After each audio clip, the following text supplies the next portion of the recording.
dia mbola faly miarabantsika rehetra indray amin'ny anaran'i Jesosy tratra izao tontolo andro mahafinaritra izao. Eto amin'ny tanànan'i Bordeaux indray izahay amin'izao fotoana izao manao ny asan'Andriamanitra ka dia manararaotra manoloana anay ato izao atao aoriana ato dia misy ny toerana antsoina hoe Pont de Pierre.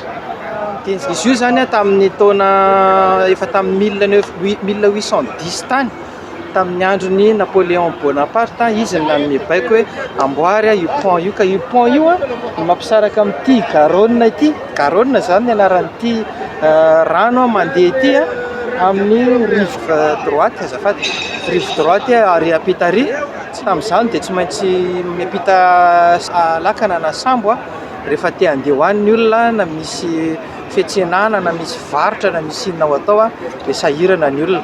Fa partiran'isiny pont io zany dia nalalaka na ny fandehanana amin'ny assuréan'ny miaramila moa izay ny intéressean'ny Napoléon tamin'izany fotoana izany fa na ho an'ny olona koa raha mivezivezy dia izay nantony nanaovana an'io pont io. Ny pont voalohany zany nampitohan'ny centre ville ny Bordeaux amin'ny io tanànan'ny Bastide io, faritra antsoina hoe Bastide io.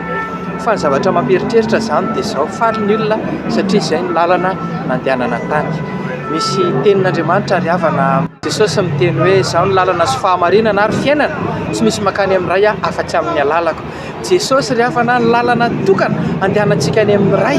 Jesosy tsy miova, Jesosy tsy mba mivady, fa io pont io zany amin'izao tsika miteny izao dia tsy azon'ny tômôbilina hivezivezena intsony io nanomboka tany amin'ny 2 taona lasa na 3 taona lasa zay tsy azon'ny mandehanan'ny tômôbilina tsotra intsony fa tsy maintsy ny transport en commun sisa ny mandeha eo satria efa manomboka hita hoe tsy mazaka intsony ilay izy na dia misy ary ny contrôle atao amin'io matetika zany dia efa mihena ilay izy. Fa Jesosy ry havana ilay lalana tokana, ilay tetezana tokana hiampitatsika makany amin'Andriamanitra ray, manolo-tanana anao, manolo-tanana anao hoe aza matahotra ho ahy ianao fa zangy momba anao e.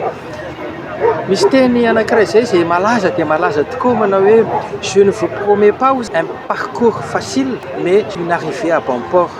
Zany hoe tsy mora akory ny lalana miandry antsika fa tsy tena sarotra ary tena mafy, fa saingy izao kosa mampanantena anao ny tompo.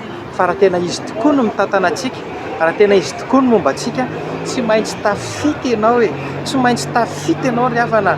Na mbola ianao izao ilay ao anatin'ny aretina amin'izao fotoana izao, na ianao izao ilay mbola atao anatin'ny adi-tsaina amin'izao fotoana izao, na mbola ao anatin'ny adi-paninahy amin'izao fotoana izao raha tena Jesosy tokoa ny vavahanao sy atokisanao tsy maintsy tafity ianao. Ary misy zavatra tiako ampaherezana antsika dia izao, eto amin'ity fiainantsika mandalo ity ry havana ny ahitantsika ny valim-bavaka. Rehefa tonga any an-danitra nge zasy ianao ndray andro any rehefa any tsy misy marary intsony any hoe mila fanasitranana, rehefa any tsy misy olana intsony any hoe zanaka maditra, vady maditra, tsy fahitana asa, tsy fahitana sakafo. Rehefa any tsika tobaka daholo na sakafo na fiainana n'inona ananantsika daholo ny zavatra rehetra. Fa eto amin'ity tany ity Andriamanitra no mampanantena hoe tadiava any Jehova dia ny mbola hita izy miantsoa azy dia ny mbola akaiky izy. Ao amin'ny Isaia 5:20 milaza an'izany. Ka dia eto tsika mila valim-bavaka, natokana ho antsika ny valim-bavaka e.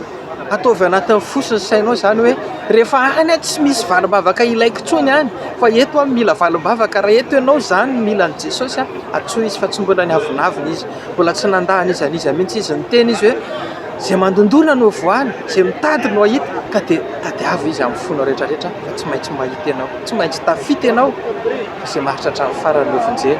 Tena anie mba ho tanteraka aminao mihitsy zany ry havana, aza kivy ianao fa tena manolo-tanana anao ny tompo. Io tetezana vita anolo-tanan'olombelona io eritrereto fa efa nanomboka tamin'ny 1810 zany. Zao tsika efa 2024 fa mbola io izy io, mbola tena hoe misy tramway miampita eo, misy bus miampita eo, ny moto moa mazava ho azy misy ny bisikileta.